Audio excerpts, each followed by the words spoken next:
네, 하나님께서 오늘 우리에게 주신 말씀은 창세기 11장 1절부터 9절까지 말씀입니다. 우리 성경책 있으신 분들은 성경을 펴시고 앞에 있는 화면을 보실 분들은 화면을 보시면서 함께 맞춰서 우리 한 목소리로 같이 읽도록 하겠습니다. 시작. 온 땅의 언어가 하나요 말이 하나였더라.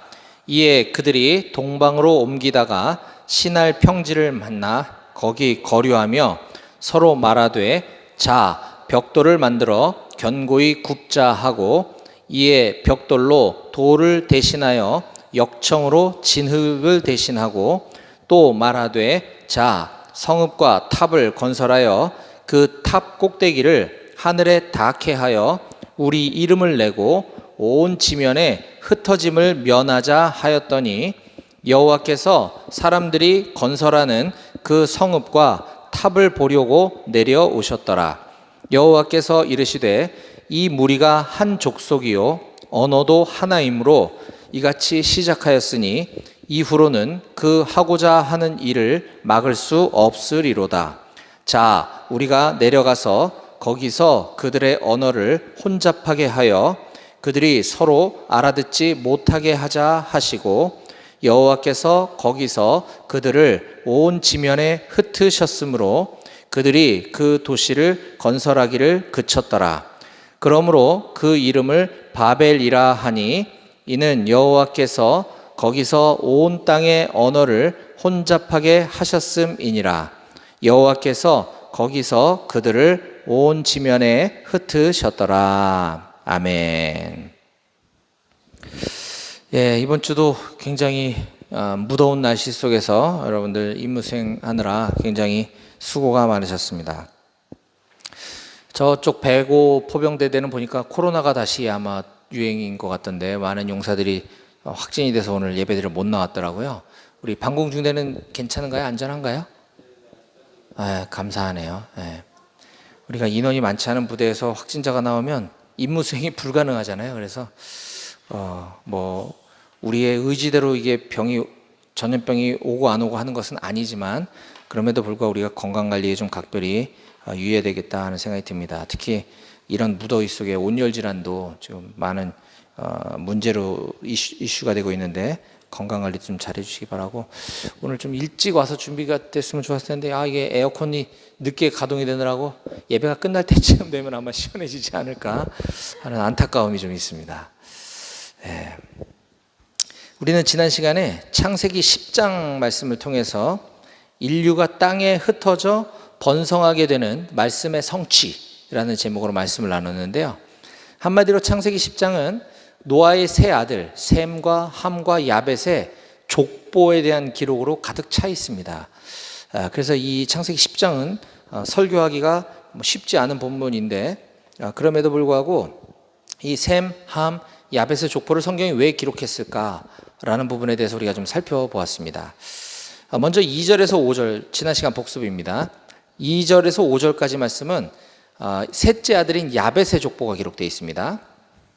이 야벳의 후손들의 특징을 잘 나타내주는 말씀이 10장 5절 말씀인데요.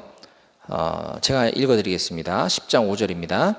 이들로부터 여러 나라 백성으로 나뉘어서 각기 언어와 종족과 나라대로 바닷가의 땅에 머물렀더라.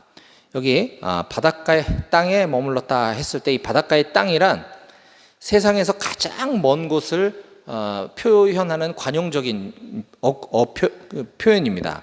세상에서 가장 먼 곳까지 야벳의 후손들이 진출했다라는 뜻이죠.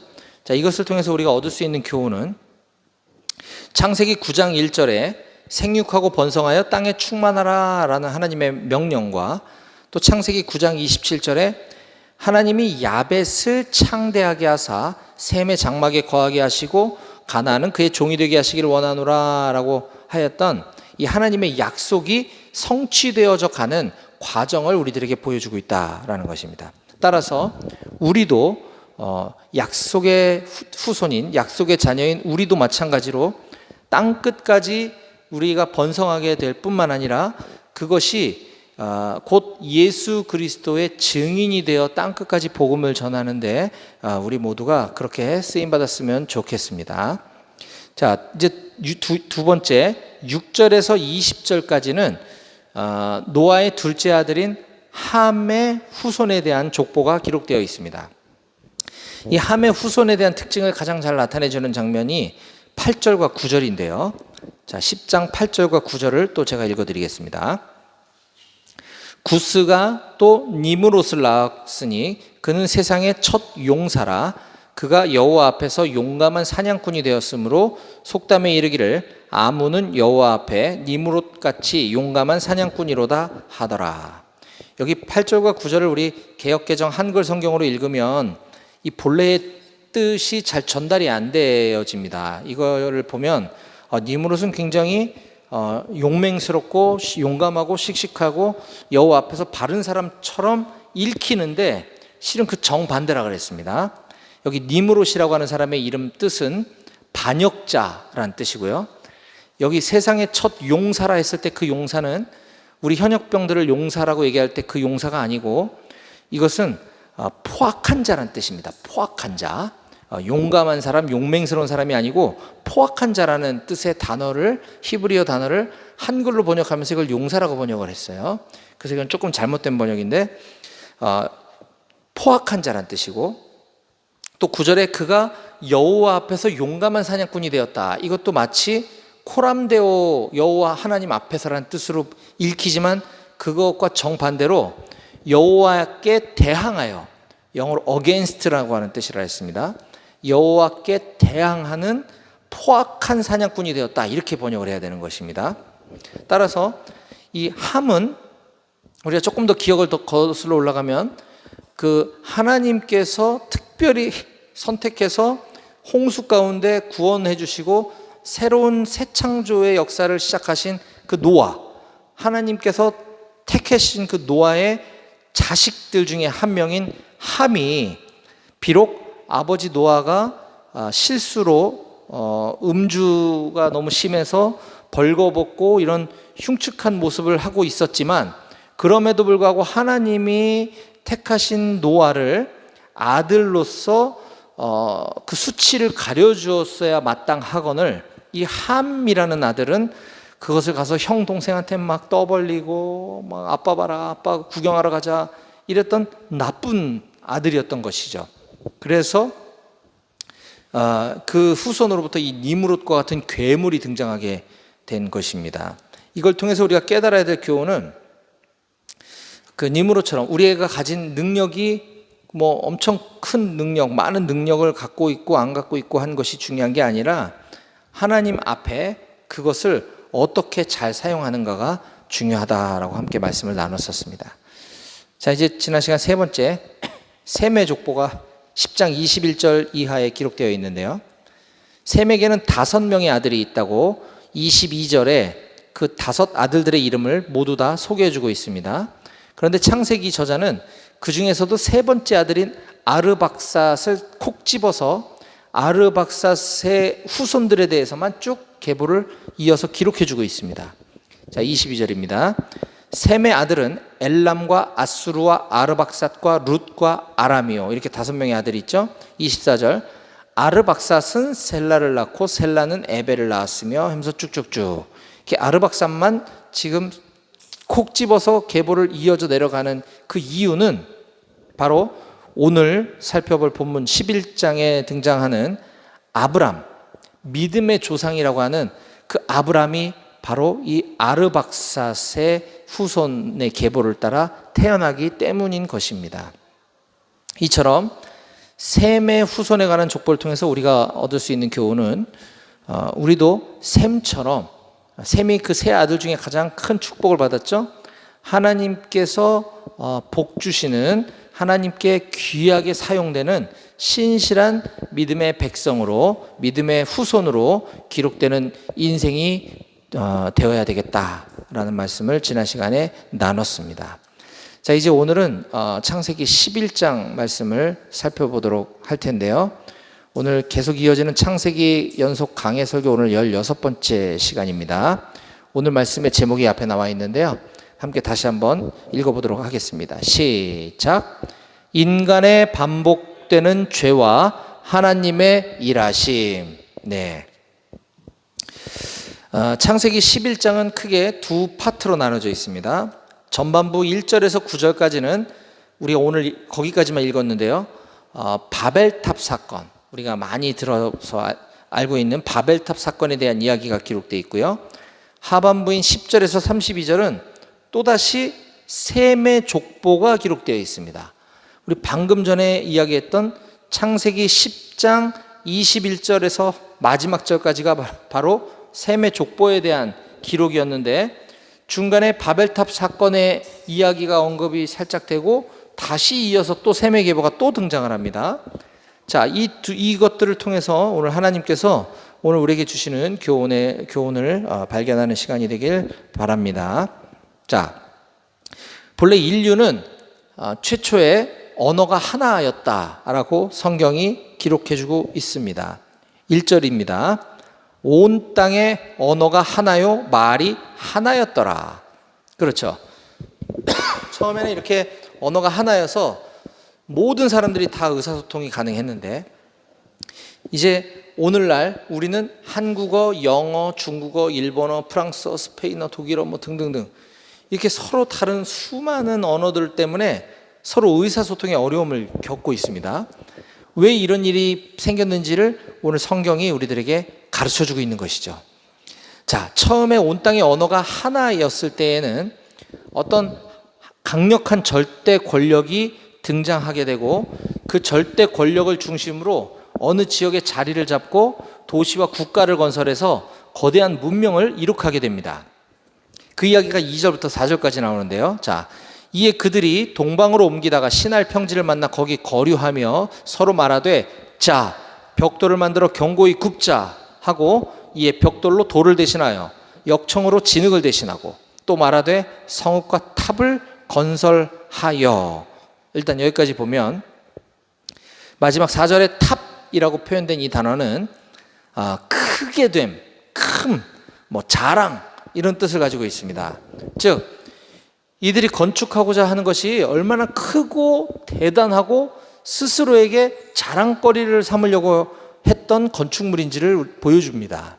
역사학자들은 이것을 일컬어 수메르 문명이라고 합니다. 우리가 세계사 시간에 아마 배웠을 기억이 아마 나실 텐데, 수메르 문명에 대한 이야기가 이 창세기 11장에 기록되어 있는 바로 이 부분인데요.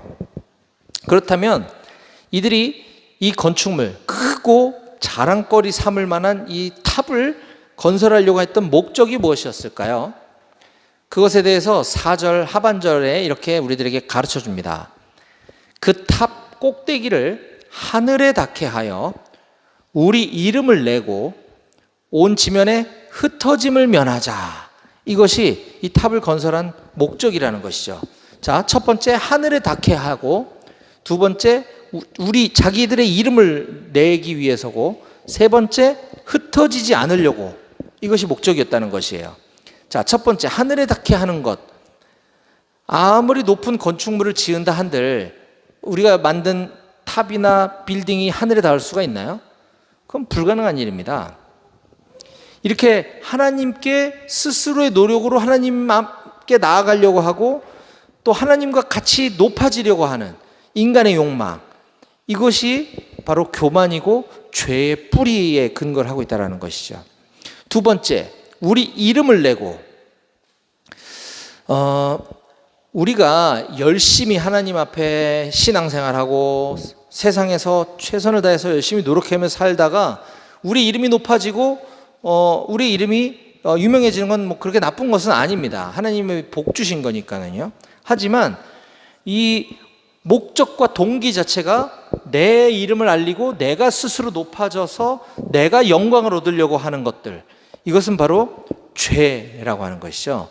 우리 하나님의 자녀들에 대한 본분은 우리는 그저 우리의 삶을 통해 하나님의 이름이 높아지고 하나님께 영광이 되는 삶을 사는 것이 그게 우리의 삶의 전부인 것입니다. 그 결과 따라오는 우리가 높아지건 우리가 낮아지건 이건 아무 중요하지 않다라는 것이에요. 우린 그냥 하나님의 영광, 하나님의 이름을 높이기 위해서 살아가는 존재라고 하는 사실을 꼭 기억하셨으면 좋겠습니다. 세 번째, 이들이 높은 탑을 건축하려고 했던 의도가 무엇이었냐? 바로 흩어짐을 면하게 하기 위해서인데, 자, 이건 그저 단순히 뭐 뭉치면 살고 흩어지면 죽는다. 여기서도 흩어지지 말라고 했지 않았느냐라고 우리가 생각할 수 있지만 그것과는 개념이 좀 다르죠.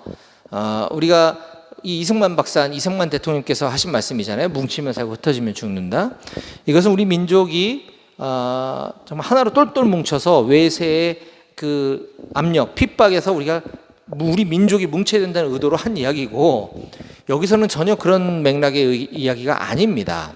오히려 성경 창세기는, 우리가 지금 계속 보아오고 있는 이 창세기는 시작부터 지금까지 하나님께서 수도 없이 여러 번 강조했던 말씀이 생육하고 번성하여 땅에 충만하라라는 말씀을 1장 28절에서도 말씀하셨고 8장 17절, 9장 1절, 9장 7절에서 하나님은 계속 반복적으로 말씀해 주십니다.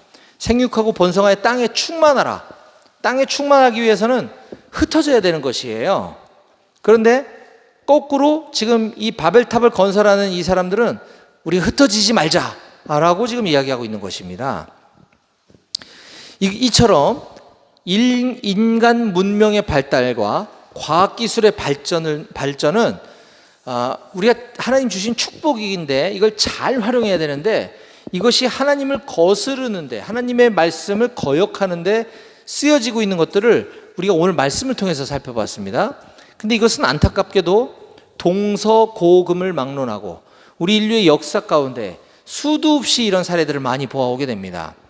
핵의 개발이라든가 이런 것도 마찬가지죠. 이건 오늘날 우리들에게도 마찬가지인 것입니다. 세상은 이처럼 날로 하나님을 대적하는 방향, 하나님과 반대되는 방향으로 가도록 우리를 자꾸 조종합니다. 하지만 하나님을 믿는 우리 하나님의 자녀들은 정신을 바짝 차리고 우리를 창조하신 하나님의 뜻이 무엇인가, 하나님의 말씀이 무엇인가를 잘 깨닫고 분별해서 그 말씀에 순종하는 삶을 살아가야 될 줄로 믿습니다. 아멘. 이제 보다 못한 하나님께서는 이러한 바벨탑을 쌓는 이 인간들을 향해서 다음과 같은 반응을 보이십니다. 자, 5절. 여호와께서 사람들이 건설하는 그 성읍과 탑을 보려고 내려오셨습니다. 내려오셨고요. 6절. 여호와께서 이르시되 이 무리가 한 족속이요 언어도 하나이므로 이같이 시작하였으니 이후로는 그 하고자 하는 일을 막을 수 없으리로다. 자, 우리가 내려가서, 하나님의 말씀입니다. 자, 우리가 내려가서 거기서 그들의 언어를 혼잡하게 하자. 그래서 그들이 서로 알아듣지 못하게 하자 하시고, 여호와께서 거기서 그들을 온 지면에 흩으셨으므로 그들이 그 도시를 건설하기를 그쳤더라라고 이야기합니다. 결국 하나님이 직접 개입하시는 것을 볼 수 있죠. 하나님이 직접 이 땅에 내려오셨고 그들의 언어를 혼잡하게 만드셨고 그들을 온 지면에 흩어버리셨습니다. 이처럼 하나님의 말씀은 우리의 어떤 모습과 상관없이 그대로 성취되어져 갑니다.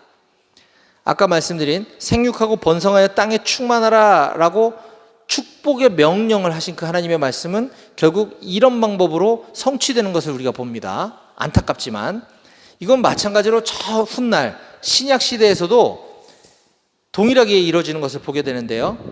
예수님께서 십자가에 죽으시고 부활하신 다음에 승천하시면서 이런 명령을 하십니다. 제자들에게 사도행전 1장 8절인데요.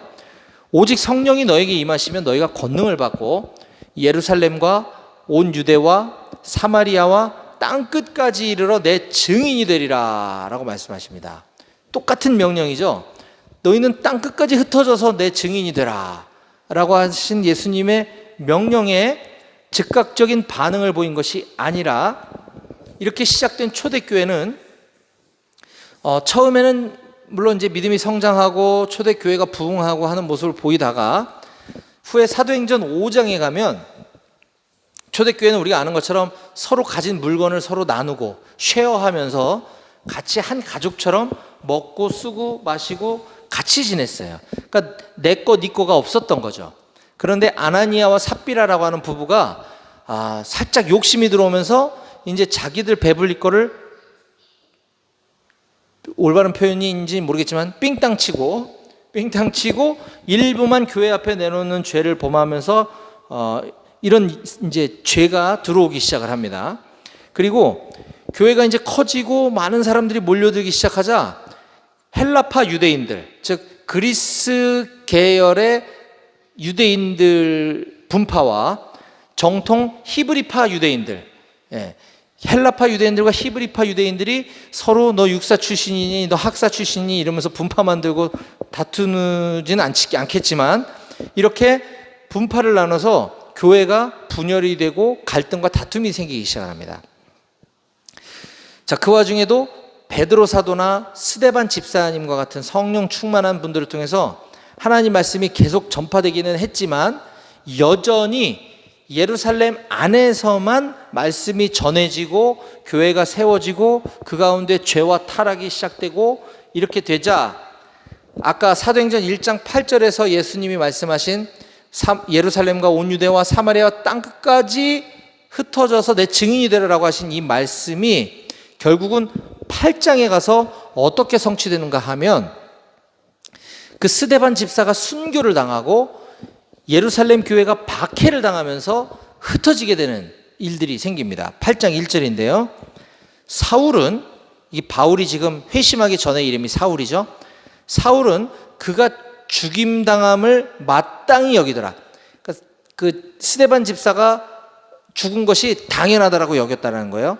그날에 예루살렘에 있는 교회가 큰 박해가 있어 사도 외에는 다 유대와 사마리아와 모든 땅끝으로 흩어지니라.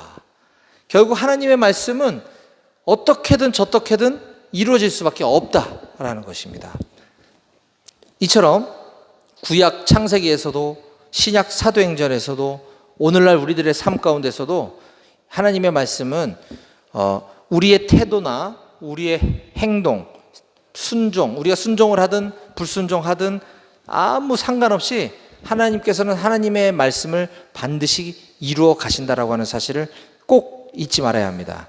그렇다면 우리가 취해야 될 태도는 명확한 것이죠.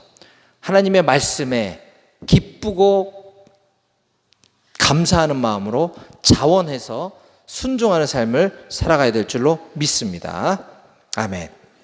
오늘 두 번째 단락은요, 양은 많지만 지난 시간에 연속이기 때문에 간단하게만 제가 정리를 해드리면 이렇습니다. 창세기 11장 10절부터 마지막 절까지가 셈의 족보에 대한 기록입니다.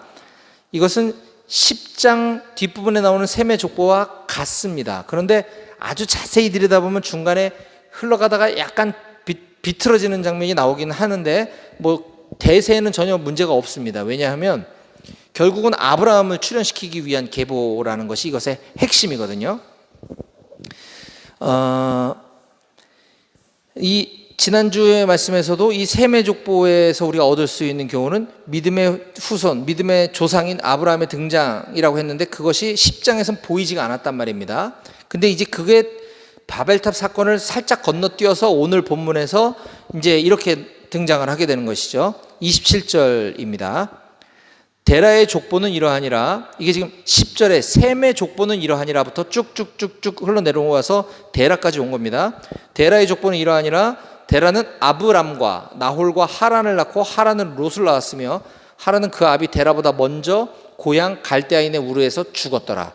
아브람과 나홀이 장가들었으니 아브람의 아내 이름은 사레며 나홀의 아내 이름은 밀가니 하란의 딸이요 하란은 밀가의 아버지며 또 이스가의 아버지더라. 여기 좀 복잡한 족보들이 막 나오는데 아브람의 형제들이 나오고 형제 중에 하나가 죽었고 조카 이름은 누구고 이런 얘기가 나오는 이유는 다음 주에 살펴볼 그 뒤에 아브람이 하나님의 명령에 순종하여 본토 친척 아비집을 떠날 때 조카 롯을 왜 데리고 갔는지를 여기에 미리 암시해 주는 장면입니다. 그래서 이거는 다음 주에 좀 더 자세히 보면 되고, 결국 우리가 아브라함이라고 알고 있는 그 전 이름인 아브람을 출현시킨 것은 그 바로 앞에 바벨탑을 쌓았던 하나님의 말씀에 불순종하고 하나님께 저항했던 사람들과 대조적으로 반대되는 우리의 믿음의 조상을 우리들에게 보여주고 있는 장면이다 라고 하는 것입니다. 자, 이제 오늘 말씀 정리하겠습니다. 오늘 우리는 인간의 반복되는 죄와 하나님의 일하심이라는 제목으로 하나님께서 우리에게 주시는 말씀을 나눴습니다. 자, 하나님이 우리 인류에게 과학기술의 발달과 문명의 발전을 이룩하게 해주신 것, 우리가 가지고 있는 그런 지혜와 지식들은 전혀 문제가 되지 않습니다. 만약에 바벨탑 쌓은 것 자체가 높이 쌓은 게 문제라고 한다면 63빌딩이나 롯데타워도 문제여야 되는데 우리는 그것과 이것을 연결할 수 없는 것이죠. 왜냐하면 어떤 목적과 의도로 지었냐가 중요한 것입니다. 우리는 오늘 바벨탑을 쌓은 그 인간의 악한 의도에 대해서 살펴봤습니다. 마찬가지로 우리가 아무리 선한 의도라고 포장을 하고 주장을 하더라도 우리가 심지어 이 예배당을 건축하는 것도 우리 임마누엘 교회도 예배당을 리모델링 했지만 이것이 저의 능력을 자랑하거나 저를 드러내거나 하기 위함이라고 한다면 이 교회도 바벨탑과 다르지 않다라는 것입니다. 우리 한국교회 큰 교회들, 의리의리한 교회들에 대해서 비난 얘기도 많지만 하나님만 아시겠죠. 그 의도가 무엇인지는. 이렇게 우리가 거창한 예배당 건축을 논하지 않더라도 우리 각자의 삶, 우리 개인들의 삶을 돌아볼 필요가 있습니다. 우리가 군에서 혹은 사회에서 각계각층에서 높이 올라가고 유명해지고 하는 것은 나쁜 일이 아니라 그랬습니다. 이건 하나님께서 허락하신 축복 중에 하나니까요. 그런데 우리가 그렇게 성공해서 유명한 사람이 되고 하나님께 영광을 돌리는 삶을 사는 것, 하나님의 능력을 이것은 내가 그렇게 된 것이 아니라 하나님의 능력으로 내가 이렇게 된 것입니다 라고 많은 사람들에게 자랑하지 않는다면 하나님은 절대로 기뻐하지 않으실 것입니다. 바벨탑 쌓은 사람들과 똑같은 것이죠. 저는 우리 사랑하는 임마누엘 교회 모든 성도님들이 모두 다 우리의 삶을 통해 우리가 사회 각계각층에서 높아지고 귀하게 쓰임받기를 축복합니다.